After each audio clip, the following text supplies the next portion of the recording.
सबसे मेजर अगर हम जाएं, अगर हम मेजर प्रॉब्लम्स में अगर हम जाएं, कूदें, तो हमारे पास स्टैंडर्ड जो है वो 3 मेजर प्रॉब्लम्स है बेटा, ठीक है। 2 dimension we have 3 major problems. What are those 3 major problems? We'll see आपको पता होना चाहिए ना कौन कौन सी प्रॉब्लम्स है। तो आपके सामने सिर्फ 3 ही स्टैंडर्ड प्रॉब्लम्स आएंगी 2 डायमेंशन की अगर बात की जाए, या मैं 4 भी कह सकता हूं क्योंकि मैं 4 अभी पढ़ा ही रहा हूं आपको। तो एक तो गई जनरल प्रॉब्लम जिसमें कोई आपको दिमाग नहीं लगाना, एक्स में अलग वाई में अलग करना है, और उसमें कोई चीज मतलब कोई सिमेट्रिक कंडीशन भी नहीं है, मतलब आप उसमें कुछ नहीं पूछा जाएगा कि भैया ये क्या इसका कोई नाम है, नहीं। तो सबसे पहली तो गई आपकी जनरल प्रॉब्लम। जनरल प्रॉब्लम में क्या करते हैं, मैंने अभी आपको बताया, break down in X and Y, ठीक। What is the second best problem you can get? The second best problem you can get is half projectile. Half projectile क्या होती है हाफ प्रोजेक्टाइल? आज उसी पे बात करना है हमको। क्या करेंगे? Same approach, break down in X and Y. Third क्या है? Projectile, full projectile. क्या है अप्रोच? Break down. मैं क्यों आपके सामने बार बार break down in X and Y लिख रहा हूं? आपको यह समझाने के लिए कि भैया कुछ भी अलग नहीं है। The only approach is break down in X and Y. There is no different approach of doing questions. What is the fourth particular symmetric problem that can be kept under two-dimension motion? That is called circular motion. Circular motion. क्या करेंगे? फिर से break down in x and y. आप एक चीज सोच के देखो, as a teacher I have so much of patience to again and again remember the same fact. You as a student don't have the same patience. आप यहां से यहां तक आते आते परेशान हो जाते हैं और बोलते हैं सर आप बार बार एक ही बात क्यों लिख रहे हैं. यही तो सीखना है बेटा. As if I have already said many times, I will say it again that every teacher was a good student once. तो आपको समझना है, a good student is a good listener. A good listener becomes a good speaker one day. A good listener becomes a good speaker one day. That is why I say patience is what matters. आपने क्या सीखा यार? कोई भी problem हो, break down in two dimensions. क्या ऐसा हर बार होगा? देखते हैं. तो एक इंपॉर्टेंट चीज बता देता हूं, आज के लेक्चर में हम सर्कुलर कवर नहीं करेंगे. क्यों नहीं कवर करेंगे? क्योंकि सर्कुलर के लिए बेटा थोड़ा सा हमें, थोड़ा सा तो नहीं मैंने कहूंगा पूरा का पूरा NLM मतलब न्यूटन लॉज ऑफ मोशन की एक अंडरस्टैंडिंग होनी चाहिए, फिर हम सर्कुलर को पढ़ पाएंगे. तो मैं एक ही बार में आपको सर्कुलर मोशन की काइनेमेटिक्स और डायनेमिक्स दोनों चीज आपको बताऊंगा. डायनेमिक्स क्या होती है, उसकी फोर्स की स्टडी आपको बताऊंगा. तो ये हम यहां नहीं कवर करेंगे आज के लेक्चर में. हम ये तो कवर कर ही चुके हैं, ये और ये कवर करेंगे. ये भी हमने कल के लेक्चर में कवर कर लिया था, लेकिन आज भी मैं इसकी आपको थोड़ी फील दूंगा. फिर हम किसके लिए क्या बच जाएगा हमारा kinetics? Only thing that will be left is, what will be left? The only thing that will be left is relative motion, and once relative motion is done, we will be jumping to Newton's laws of motion, and then we will go to work power energy, and then we will stop a bit. हम rotation में नहीं कूदेंगे अभी, क्योंकि अभी कुछ problem ज्यादा हो सकती है. फिर हम ऐसे चैप्टर्स उठाएंगे छोटे छोटे, तो जल्दी होंगे, 1 से 2 लेक्चर में होंगे, और आपके क्वेश्चन पे क्वेश्चन, क्वेश्चन पे क्वेश्चन बनते जाएंगे और आप कॉन्फिडेंट फील करते जाएंगे. तो अब हम चलते हैं आगे और हम स्टार्ट करते हैं अपने जनरल क्वेश्चन. तो मैंने आपको बता दिया जनरल क्वेश्चन में, आपको बता दिया. एक क्वेश्चन और आपको जनरल बताता हूं, बहुत ही उम्दा क्वेश्चन है, आप देखिएगा. एक सिंपल सा क्वेश्चन मैं पूछता हूं आपको, या बताता हूं आपको कि u is given as 3i cap plus 4j cap, and your let's say a is given as -2i cap. ठीक है, -2i कैप. ठीक है, -2i cap. Okay, no problem. ठीक है. So what they are asking is find the velocity when the displacement in x direction is 0. Very interesting question, very interesting way to ask the question, very interesting way to put the question. क्या आपको observe कर पा रहे होंगे आप कि भैया acceleration जो है एक तरीके से एक्सेलरेशन भी नहीं है, रिटार्डेशन जो है वो सिर्फ एक्स डायरेक्शन में, वाई डायरेक्शन की तो वेलोसिटी कांस्टेंट है, तो इसलिए उसने बोला है find the velocity, general velocity निकाल के बताओ when the displacement in x direction is zero. तो आप क्या करो भैया, तोड़ो, आप तो इसको दो में तोड़ो, आप ux लिखो, आप चुपचाप uy लिखो, आप दिमाग लगाओ ही मत अपना, है ना। तो ये हो गया 3, हो गया 4, आप ax लिखो चुपचाप, कितना आ गया -2, आप ay लिखो चुपचाप, कितना आ गया 0। आपको दिख रहा है ये कांस्टेंट एक्सेलरेशन की इक्वेशन है और आपसे बोला हुआ है वो वेलोसिटी निकालो जब x में 0 हो जाए। तो पहले तो आप पता है, अब देखो कुछ बच्चों को ये समझ नहीं आता सर यार बीच की स्टेप कैसे लिखते हो, चलो बिल्कुल ही ऐसे करते हैं जैसे बच्चे करते हैं यार, यहां तक पहुंच गए हमें कुछ समझ नहीं आ रहा ना, हम क्या करते हैं जो निकालना है वो देखते हैं, ठीक है। हमें पता है जब हम वेलोसिटी निकालेंगे तो वेलोसिटी के भाई दो कंपोनेंट होंगे, है ना, vxi के vy j के। सर आपको कैसे पता चला यार, इनिशियल के दो हैं तो फाइनल के भी दो होंगे। अब मुझे ये समझ आ रहा है कि जो x डायरेक्शन है उसमें तो रिटार्डेशन है और मुझे उस टाइम की वेलोसिटी निकालनी है जब, तो मेरे पास है कांस्टेंट रिटार्डेशन, तो मैं इक्वेशन लगा लेता हूं x की अलग से, वो आ जाएगी ux प्लस axt, ये आ जाएगी ना। अब मुझे क्लियर दिख रहा है, मुझे ux पता है, ax पता है, लेकिन मुझे t नहीं पता, मैं t कैसे निकालूं, उसके लिए हिंट दिया है displacement in x direction is 0। तो मैं क्या करूंगा, ध्यान से समझना, मैं क्या करूंगा, sx इज इक्वल टू, अच्छा can I also do that thing, नहीं I can not do that thing, तो मैं क्या करूंगा, sx is equal to uxt plus half axt square, can I do like this. अब what I will do is sx को 0 रख दें क्योंकि डिस्प्लेसमेंट को 0 करनी है, याद कर लें। ux कितना है आपका, ux देख लो आप 3 है, तो 3 into T minus half into 2 क्यों रखा बेटा, क्योंकि 2 उसका रिटार्डेशन, और माइनस आपको समझ आ गया क्यों रखा, इंटू टी स्क्वायर, ये 2 से 2 कैंसिल हो गया, क्या आ गया आपका T square minus 3t is equal to 0। ध्यान से देखना बहुत इंटरेस्टिंग है, यहां से t कॉमन निकालो, t minus 3 is equal to 0, देख लो जरा ध्यान से। तो क्या आ गया, ये क्या किया मैंने, लेफ्ट में ले गया और ये ऐसे सॉल्व कर लिया, तो यहां से दो ऑप्शन आ गए आपके, t equal to 0, t equal to 3। क्या ये बात समझ आ रही है, t equal to 0 and t equal to 3, दो चीजें निकल के आ गई हैं, t equal to 0, t equal to 3, मतलब आपका दो टाइम आ गए, अब तो आपका काम खत्म हो गया है। कैसे खत्म हो गया है देखें जरा,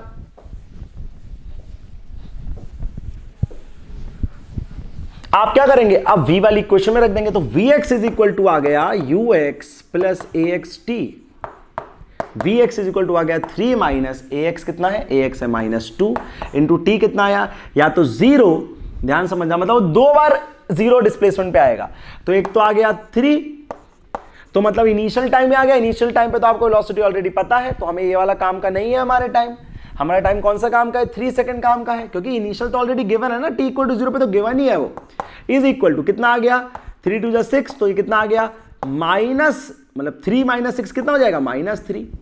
ऐसे ही आप y डायरेक्शन में लगा दें, vy is equal to uy plus ayt, लेकिन आपको पता है भैया ये इक्वेशन लगाने की वजह से जरूरत नहीं थी, लेकिन फिर भी लगा के भी वहीं पहुंचेंगे क्योंकि ay में एक्सेलरेशन कितना है, 0 है, तो सीधे uy आ जाएगा, वो कितना आ जाएगा, 4 आ जाएगा, मतलब आपकी जनरल वेलोसिटी आ गई -3i cap plus 4j cap. That is how you will find the velocity. और आप ध्यान से देखो पूरी की पूरी वेलोसिटी पलटी नहीं है, सिर्फ y डायरेक्शन में कोई चेंज नहीं आया क्योंकि एक्सेलरेशन नहीं था और x डायरेक्शन में चेंज आया है। ये होता है जनरल तरीका करने का। क्या हो जाता है इससे ज्यादा, यहाँ पे अगर यहाँ पे t आ जाता मान लो, तो क्या करते भाई, आप ये अप्रोच यूज नहीं करते, मतलब अप्रोच यही रखते लेकिन the way of finding time ये नहीं करते। आप क्या करते, पहले एक्सेलरेशन को d/dt लिखते, फिर उससे v निकालते, फिर v को, अब ध्यान समझना, फिर v एक बार निकल जाती लेकिन आपको टाइम अभी भी नहीं पता था इसमें डिस्प्लेसमेंट 0 हो रही, तो फिर v को dx/dt लिखते, फिर x निकालते, उसको 0 रखते, उस पर टाइम निकालते, फिर टाइम निकालने के बाद वापस उस v में उस टाइम को रखते, वो आपकी वेलोसिटी होती है। वो मैंने अभी करवाया था पीछे एक प्रॉब्लम, ठीक है। Now let us move to the second type of problem. General problem से तो हम ऊपर आ गए हैं, सेकंड टाइप ऑफ प्रॉब्लम क्या है, ध्यान समझे। मान लीजिए आप कुछ ऐसा दे देते हैं, मैं बहुत सिंपल सी तरीके से बता रहा हूं, मान लो आपको ऐसा कुछ दे देते हैं, बोल देते हैं कि भैया एक बॉडी है वो यहां जा रही है ना, कैसे जा रही है, कुछ वेलोसिटी 50 से जा रही है, कितना एंगल बना रही है, 30 डिग्री बना रही है, ठीक है जी, और बोल दिया उसका x डायरेक्शन का एक्सेलरेशन 2 है, तो बताओ s वेक्टर कितना होगा आफ्टर 2 सेकेंड। सिंपल क्वेश्चन देख लो, एक डायग्राम दिया हुआ है और आपसे बोला हुआ है बताओ आप कि एस डायरेक्शन की डिस्प्लेसमेंट कितनी होगी आफ्टर 2 सेकंड। देखते हैं, देखें ध्यान से क्या करेंगे आप। सबसे पहले आपको मैंने सिखाया था, बहुत पहले वेक्टर में बताया था, जब भी प्रॉब्लम ऐसी हो तो आप उसके सबसे पहले क्या करेंगे, उसको ब्रेक करेंगे। मैंने बोला ना एक्स में अलग वाई में अलग, तो आप एक्स डायरेक्शन की वेलोसिटी अलग निकालेंगे और वाई डायरेक्शन की अलग निकालेंगे। एक्स डायरेक्शन की वेलोसिटी शायद लोगों को पता होगा, एक्स डायरेक्शन की वेलोसिटी आ जाएगी u cos थीटा, तो 50 cos 30 है ना, और वाई डायरेक्शन की वेलोसिटी आ जाएगी, मैं यहीं लिख देता हूं, वाई डायरेक्शन की आ जाएगी 50 sin 30। ये सभी को रियलाइज हो रहा होगा। तो अगर मैं एक्स डायरेक्शन की इनिशियल वेलोसिटी लिखूं तो वो आ जाएगी 50 cos 30, 50 cos 30, cos 30 कितना होता है √3/2, तो आ जाएगा 50 √3/2 मतलब 25 √3, और y डायरेक्शन क्या जाएगी 50 इंटू साइन 30 1/2 दैट इज 25। इतना आपको समझ आ रहा होगा, ठीक है ना। तो अगर हम आगे चलें, अगर हम x डायरेक्शन का एक्सेलरेशन लिखें तो वो दिया हुआ है हमें 2, y डायरेक्शन का एक्सेलरेशन लिखें तो वो दिया हुआ है 0। अगर पूछ रहे हैं डिस्प्लेसमेंट आफ्टर 2 सेकंड तो काम खत्म हो गया। S S is equal to, देखो एक्सेलरेशन कांस्टेंट, तो इक्वेशन लग सकती है ut प्लस हाफ at², बिल्कुल लग सकती है इक्वेशन। ये आ गया 25 √3 into 2 plus half into 2 into 2 का स्क्वायर कितना हो गया 4, तो ये आ गया 25 इंटू 2 50 √3 प्लस 4, 50 √3 प्लस 4 कितना हो गया, जो भी आंसर आ जाएगा ये तो x का, ऐसे ही y का निकाल लें। अब y में दिख रहा है आपको एक्सेलरेशन 0 है, तो मैंने सीधे सीधे बताया था वेलोसिटी इंटू टाइम हो जाएगा, नहीं तो ut प्लस हाफ at² करो, a 0 हो जाएगा, फिर यहीं पहुंच जाओगे। कितना आ जाएगा 25 इंटू 2 दैट इज 50। तो आपका आंसर आ गया s वेक्टर का सीधे सीधे ये 50 √3 plus 4 i cap plus 50 j cap. ये बात समझ आ रही है आपको। अब आते हैं हम सेकंड टाइप या थर्ड टाइप ऑफ प्रॉब्लम। ये तो जनरल प्रॉब्लम चल रही थी, अब हम आते हैं हाफ प्रोजेक्टाइल पे। ध्यान से देख लें, जिनका प्रोजेक्टाइल थोड़ा सा वीक हुआ वो इससे काफी स्ट्रेंथन कर लेंगे इस चीज को। तो ये आ गया आपका हाफ प्रोजेक्टाइल। क्या आ गया आपका हाफ प्रोजेक्टाइल आ गया, ठीक है। बात समझ आ रही है। देखें जरा हाफ प्रोजेक्टाइल कैसे करेंगे। अब what do we mean by half projectile, what is half projectile. Half projectile is simple.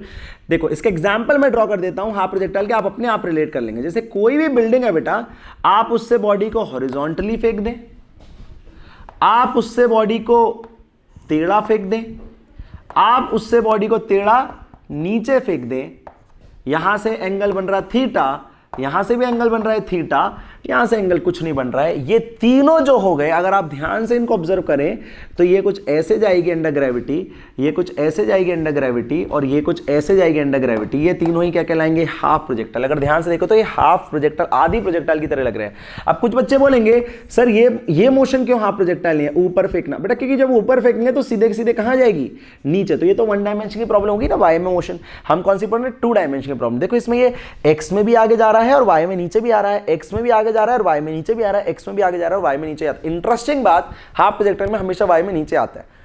बहुत इंटरेस्टिंग बात, इसको याद कर सकते हो। एक्स डायरेक्शन, वाई डायरेक्शन में हमेशा वाई डायरेक्शन में हमेशा नीचे आता है। तो कैसे सॉल्व करेंगे, ये सॉल्व करना सीख गए, प्रोजेक्टाइल के मोशन करना सीख जाओगे, बहुत आराम से चीजों को रिलेट करना सीख जाओगे।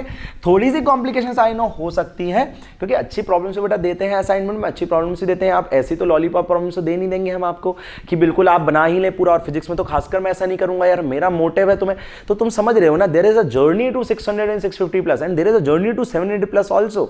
सो students who are crossing 600 plus, जो बच्चे 600 प्लस या 650 प्लस क्रॉस कर रहे हैं, क्या तुम्हें लगता है यार कि वो बेसिक प्रॉब्लम्स करके कर रहे हैं? नहीं, बेसिक प्रॉब्लम्स आपको 45 में से 30 क्वेश्चन सही करवाएगी, लेकिन उसके ऊपर की जो प्रॉब्लम्स हैं वो आपको अच्छी करनी पड़ेंगी। तो मैं सारी लगभग सारे टाइप की प्रॉब्लम्स आपकी ऐसे कवर करता हूं कि वो सही तरीके से हर लेवल आपको दिख जाए। तो देखते हैं, हम स्टडी करते हैं कि करके पहली स्टडी करते हैं। तो हम एक प्रॉब्लम के थ्रू स्टडी करते हैं और चीजें निकालने की कोशिश करते हैं। एक सिंपल क्वेश्चन दिया हुआ है, एक 1000 मीटर की बिल्डिंग है। सिंपल, मैं प्रॉब्लम से स्टार्ट करता हूं, that is why how you can relate. मैं कॉन्सेप्ट में उसको ले ही नहीं जा रहा हूं। तो मैंने उससे एक हॉरिजॉन्टली बॉडी को प्रोजेक्ट किया। कैसे प्रोजेक्ट किया है, हॉरिजॉन्टली प्रोजेक्ट किया है। इसका क्या मतलब होता है इस वर्ड का भी आपको समझ आएगा। हॉरिजॉन्टली प्रोजेक्ट किया है, ठीक है। अच्छा, कितनी वेलोसिटी से किया भैया, u वेलोसिटी से किया है, और u की वैल्यू दे रखी है 10, ठीक है। बात समझ आ रही है। क्या पूछा हुआ है, पूछा हुआ है find time to reach ground,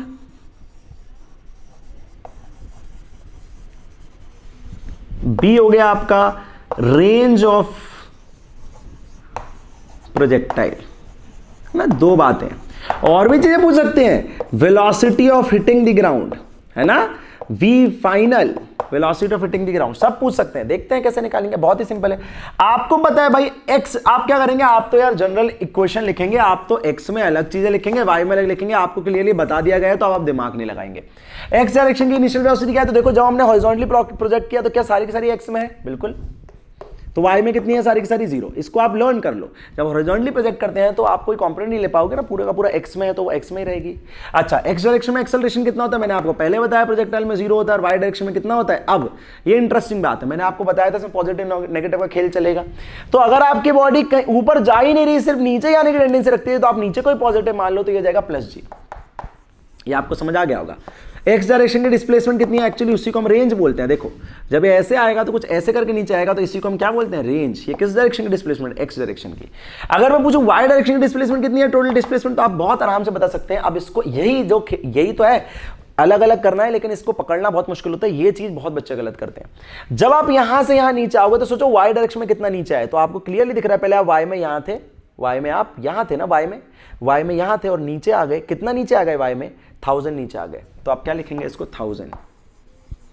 अब आप क्या करेंगे भैया, अब तो आपको कुछ करना ही नहीं है, आपको बता दिया गया है, आप जो गिवन है उससे टाइम निकालें, दूसरे में रखें, दूसरी चीज निकल के आ जाएगी। कैसे, आपको एस वाई का फॉर्मूला भी तो पता होता है, एस वाई गिवन भी है और फॉर्मूला ही पता होता है। क्या पता होता है बता दो, पता होता है you by T plus half A by T square. मैंने एक क्वेश्चन ही क्यों लगाई, कुछ बच्चे पूछते हैं बेटा यू ए और एस दिया है तो लॉजिकली टाइम निकालने के लिए एक ही क्वेश्चन बचती है। अच्छा क्या आ जाएगा, ये देखो, ये जाएगा 1000 इज इक्वल टू 0, तो ये पूरा 0 हो गया। हाफ ए वाई कितना हो गया, 10 इंटू टी स्क्वायर, 9.8 भी ले सकते हैं बट अभी मैं 10 ले रहा हूं, तो एक 10 से एक 0 कट गया और यहां चलेगा 200 आ जाएगा, तो T square is equal to आ जाएगा आपका 200। या फिर अगर आप रूट लेंगे टी का तो रूट 200 आ जाएगा, और रूट 200 कितना जाएगा, 100 बाहर, तो 10 रूट 2 आ जाएगा। ठीक, अब क्या करोगे, आपको तो एस एक्स निकालना है, लगा दो एस एक्स की वैल्यू। अब एक्सेलरेशन 0 है तो सीधे सीधे क्या लगा सकते हो, देखो या तो तुम U T plus half T square पूरा लगाओ, लेकिन आपको अगर रियलाइज हो रहा हो तो भैया ए 0 है तो सीधे यू इंटू टी, तो 10 मतलब U X into T, 10 into 10 root 2 कितना आ गया, 100 रूट 2। ये आ गई क्या आपकी रेंज आ गई। देखो ये time of hitting the ground आ गया, रेंज आ गई। समझ, अप्रोच समझ आ रही है कैसे कर रहा हूं। अब वो भी निकालो, स्ट्राइकिंग वेलोसिटी। अब क्या निकालो, स्ट्राइकिंग वेलोसिटी भी निकाल लो भैया, जिसको हमने वी फाइनल कहा। तो आपको मैंने बताया था जब भी कोई पॉइंट हिट करेगा ग्राउंड पे तो उसकी एक वेलोसिटी कुछ ऐसी होगी जिसके 2 कंपोनेंट होंगे, आपको मैंने पहले ही बताया था। तो आप 2 कंपोनेंट कौन कौन से देखेंगे, मैं इधर बना देता हूं फिर से उसको। मान लो कोई वेलोसिटी जब भी हिट करती है, जैसे ये हिट किया, तो इसके 2 कंपोनेंट होते हैं, टेंजेंशियल लेते हैं ना, तो 2 कंपोनेंट होते हैं, एक होता है एक्स और एक होता है वाई। काफी बच्चे वो एक क्वेश्चन मुझसे पूछ रहे थे पिछले लेक्चर का कि इनिशियल और फाइनल पॉइंट का चेंज इन मोमेंटम कितना होता है, तो उसमें देखो इसका काम आएगा, फाइनल वेलोसिटी निकालने के लिए ऐसा काम आएगा। तो आप वी एक्स क्या लिखोगे, आप लिखोगे you x plus A x T. क्यों लिखोगे भैया, क्योंकि एक्स डायरेक्शन में अगर एक्सेलरेशन नहीं है, लेकिन फिर भी हम ये लिख सकते हैं। और अगर लिख सकते हैं तो ये याद करना, ये 0 एक्सेलरेशन के लिए भी लिख सकते हो, अपने आप वो 0 एक्सेलरेशन रखोगे, अपने आप V X equal to U X आ जाएगा, या फिर कांस्टेंट एक्सेलरेशन के लिए, वेरिएबल एक्सेलरेशन के लिए इसको नहीं लिख सकते। तो ये कितना आ जाएगा आपको पता है, ये तो 0 है भैया, तो V X is equal to आ गया यू एक्स और यू एक्स है 10। अच्छा वी वाई कितना आ गया, वो आ गया U Y plus A Y T, है ना। यू वाई कितना, यू वाई 0 था, ए वाई कितना है 10 है, और टी कितना है 10 रूट 2 है। अच्छा वी वाई भी आ गया हमारा तो 100 रूट 2। तो हमारी वेलोसिटी कितनी आ गई यार बता दो जरा, वो आ गई 10 आई कैप प्लस, अब ये कौन सी डायरेक्शन है, माइनस जे कैप, तो आ गया 100 रूट 2 माइनस जे कैप। ये बात समझ आ गई ना। अगर इसका मैग्नीट्यूड निकालना, स्पीड निकालनी हो तो तुम सॉल्व कर लो, इसको जाएगा under root 10 square plus 100 root 2 का होल स्क्वायर। इसको सॉल्व कर लेना, इससे आपका आंसर आ जाएगा। समझ आ रही है आप प्रोजेक्टाइल।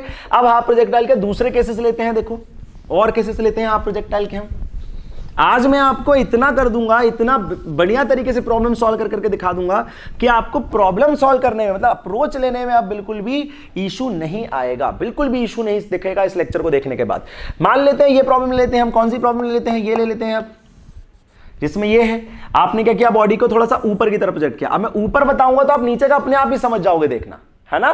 देखो तो ऊपर की तरफ प्रोजेक्ट किया, आपको पता है यार कि क्या होगा, आपको पता है ये जो u है ये क्लियरली x और y दोनों में नहीं है। तो मान लो मैंने ये थीटा दे दिया आपको 30 डिग्री और u दे दिया आपको 10। फिर से सेम प्रॉब्लम है और 1000 सेम क्वेश्चन। क्या क्वेश्चन है, क्वेश्चन है वही find time to reach the ground, कुछ लोग इसको ही टाइम ऑफ फ्लाइट भी कहते हैं, time to reach the ground,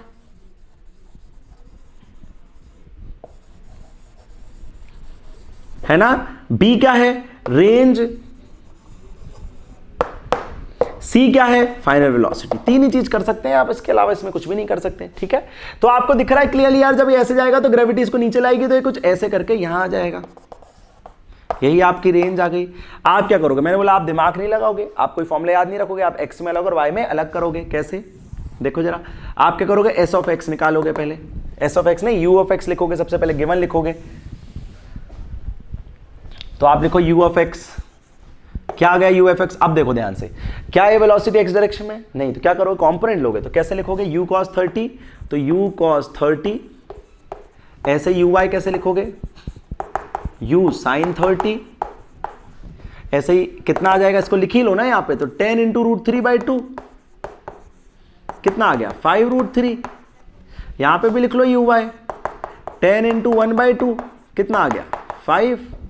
अब ax लिख लो, ये तो हमेशा ही 0 होता है, कब, जब एयर ड्रैग नहीं होता, तो वो भी अभी समझाता हूं, देखो थोड़ी देर से।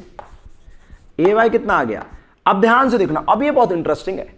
अब आपसे, आप आराम से ये बताओ कि अब भाई आपकी initial direction of Y direction वो ऊपर है या नीचे, तो आप क्लियरली दिख रहा है यार, जब मैं बॉडी को तोड़ूंगा तो एक यहाँ पे और एक यहाँ पे आएगा, इनिशियल ऊपर आ गया, और मैंने ऊपर को, जहां मैंने बताया था जहां भी इनिशियल जाए वहां पे क्या मान लेना है, हमेशा बिना सोचे समझे जहां बॉडी जाती है इनिशियली उसको पॉजिटिव मान लेना है। तो नीचे, क्योंकि एक्सेलरेशन कहां लगता है, नीचे, तो वो आ गया -g, ऐसे आपको लर्न करना है, ठीक है।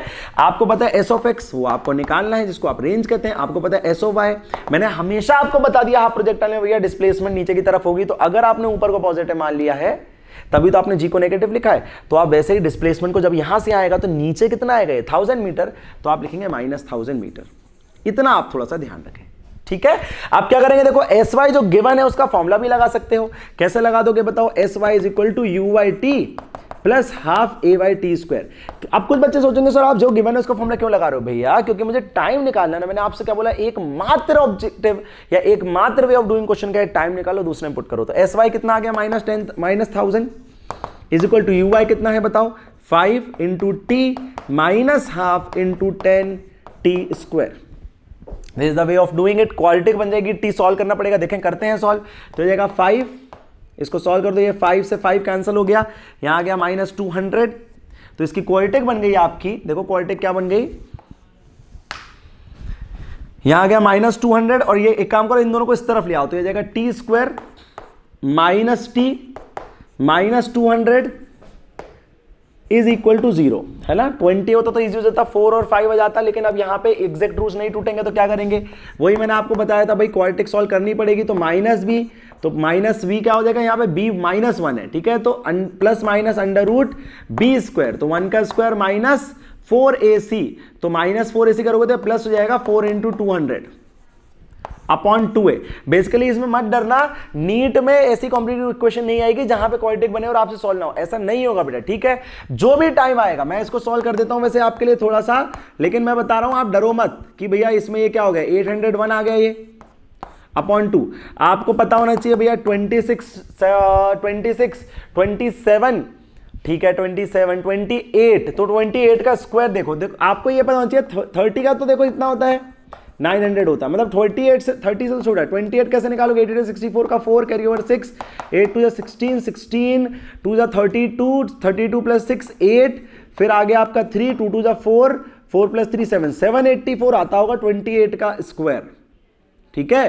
तो ये आपको पता है 29 का पक्का इससे बड़ा हो जाएगा, 29 का 784 से पक्का बड़ा हो जाएगा, तो वो आ जाएगा ये 28 से थोड़ा सा बढ़ाएगा, तो 28.4 लिख लेता हूं अभी थोड़ी देर के लिए इसको मैं, मतलब इसका रूट कितना मान लिया मैंने, 28.4 मान लिया या 28.3 मान लिया, अपॉन 2 आ गया। मुझे पता है अगर मैं यहाँ माइनस लूंगा तो नेगेटिव हो जाएगा, तो प्लस लेना पड़ेगा, तो 28.3 प्लस 1 कितना हो गया, 29.3 अपॉन 2 146, बस 0.5। देखो ये टाइम आ गया आपका। अब बच्चे डरे नहीं, बायो वाले बच्चे डरे नहीं, मैं जनरल क्वेश्चन लेता हूं तो उसमें क्या होता है, ये कॉम्प्लिकेटेड क्वेश्चन बन जाते हैं, बिल्कुल मत डरो, ऐसी कॉम्प्लिकेटेड क्वेश्चन पेपर में नहीं बनेगी। आप हर चीज में डर जाते हो यार कि सर यहाँ पे इतनी डिफिकल्ट इक्वेशन कैसे बन गई, तो ऐसी नहीं बनती है बेटा, एग्जाम में they are not checking your mathematics, तो ऐसा नहीं होगा, सिंपल इक्वेशंस बनेंगे। लेकिन अब बन गई तो क्या करें, अब हो गया, अब इसको देखो सॉल्व करते हैं कैसे। टाइम आ गया आपका तो टाइम के बाद क्या निकालो, डिस्प्लेसमेंट नेक्स्ट डायरेक्शन पे फॉर्मूला पे आ जाओ। देखो मैंने बोला ना पहले x से निकालो, सेपरेटली टाइम निकालो, टाइम को दूसरे में यूज कर लो। तो sx क्या होगा, एक्सेलरेशन तो है ही नहीं, तो वेलोसिटी इनटू टाइम, वेलोसिटी मतलब इनिशियल वेलोसिटी को इनिशियल फाइनल सेम होगी, तो 5√3 इनटू आपका आ गया 14.65। बात समझ आ रही है? ऐसे करके आपका आंसर आ जाएगा, यहां पे sx आ जाएगा। अब vy vx कैसे करोगे, मैंने अभी बताया, v के दो कंपोनेंट होंगे, vx प्लस vy। अच्छा, कुछ बच्चों को एक इशू आया होगा, डेफिनेटली इशू आया होगा कि सर जब आप ऊपर गए तो आपने ये कैसे कहा कि y में डिस्प्लेसमेंट इतनी है। डेफिनेटली कुछ बच्चों को इशू आएगा बेटा, इसलिए देखो ध्यान से, अगर आप ऑब्जर्व करो तो पहले y में क्या हुआ, पहले y में ऊपर गया, देखो इतना ऊपर गया y में, फिर y में उतना नीचे आ गया, डिस्प्लेसमेंट कितनी होगी, मतलब ये यहाँ पहुंचता है y में डिस्प्लेसमेंट 0 हो जाती है, फिर ये उतना ही नीचे गया, देखो नीचे गया ना, तो मतलब इसलिए मैंने कहा कि y में डिस्प्लेसमेंट इतनी -1000 हो गई। कुछ बच्चों को ये डाउट नहीं होना चाहिए कि सर ये ऊपर और नीचे में कैसे आप सीधे सीधे ले रहे थे, क्योंकि ऊपर की नेट डिस्प्लेसमेंट 0 हो जाती है इसलिए। अब मुझे ये वाला बताने की शायद आपको जरूरत नहीं है, कौन सा वाला, ये वाला देखें जरा, फिर मैं आपको मिसलेनियस क्वेश्चन भी करवाऊंगा, कुछ कॉम्प्लिकेटेड क्वेश्चन भी करवाऊंगा। लेकिन अगर मैं आपको ये कहूं कि अगर आपसे ये पूछा जाए अब, तो क्या आप कर लेंगे, क्या अगर मैं ऐसे फेंकूं तो क्या आप कर लेंगे, बिल्कुल कर लेंगे। आप क्या करेंगे, भैया u दिया है 30 डिग्री दी है, आप सबसे पहले क्या करेंगे, यहाँ पे ux लिखेंगे u cos 30, आप क्या करेंगे, सीधे uy लिखेंगे u sin 30। ये तो और आसान वाला होगा, देखना, ये हाइट दी होगी h, मान लो ये हाइट दी है h, ये दी है आपकी 1000 मीटर, ठीक है। अब आप सेपरेट लिखो तो ux आ गया आपका u cos 30, आपका uy आ गया u sin 30, देखो दिख रहा होगा आपको यहाँ पे। अच्छा, आपका ax कितना है आपको पता है, इसमें 0 होता है, ay कितना है आपको पता है इसमें। अब ध्यान देखना है प्लस जी आ गया, क्यों प्लस जी आ गया, क्योंकि भैया बॉडी नीचे ही जा रही है, तो नीचे कोई पॉजिटिव मानना पड़ेगा। अच्छा, एस एक्स कितना है आपको पता है, रेंज आएगी यही। एस वाई कितना है आपको पता है, मैं इसको लिख सकता हूँ +1000। क्यों लिख सकता हूँ बताओ +1000, क्योंकि नीचे ही तो पॉजिटिव मान है और बॉडी नीचे ही तो डिस्प्लेस हो रही है, देखो ये नीचे इतना डिस्प्लेस हो गई, तो +1000। बस आप क्या करोगे, इसका फिर फॉर्मूला लगा दोगे, u/t प्लस हाफ a/t²। वही मैंने बोला सेपरेटली सॉल्व करो, यहां से क्या निकालोगे, टाइम निकालोगे, टाइम को इसमें पुट करोगे, क्या आ जाएगा, रेंज आ जाएगा, वेलोसिटी आ जाएगी, काम खत्म हो गया। मतलब कुछ भी ऐसा नया नहीं है। अब आते हैं आपकी उस प्रॉब्लम पे जो आपको काफी प्रॉब्लम या इशू क्रिएट कर रही थी। कौन सी प्रॉब्लम है वो है प्रोजेक्टाइल मोशन की प्रॉब्लम।